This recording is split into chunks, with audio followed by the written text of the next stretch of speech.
स्वागत बा भाई लोग आज के हमारी वीडियो में। और देखी जाए अभी होलरी के तैयारी हो रहा बा। और देखी जाए तो दोनों भैया लोग बा और होलरी बना रहा बा। अभी देखी थोड़े हदे बनाइल बा, अभी बनाता 9 गो बनाई, लेकिन एक्स्ट्रा हमने के 2 गो और बनी 11 गो हुई। और वीडियो में लास्ट तक बना रही आप सबके ओजा तक ले जाइब, आप सबके वीडियो में दिखाई। और होलिका दहन के आप सब आनंद उठाई जाए। अब भाई लोग देखी जाए अभी हमने के लेके जा रहा बनी जाए।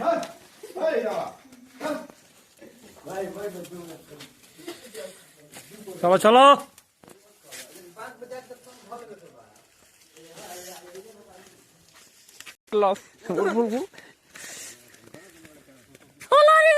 बजा रहा है बन जा।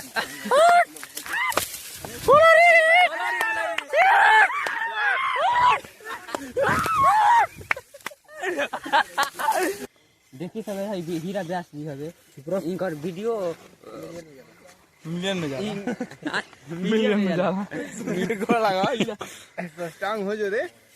हां स्टांग गोल लग गया।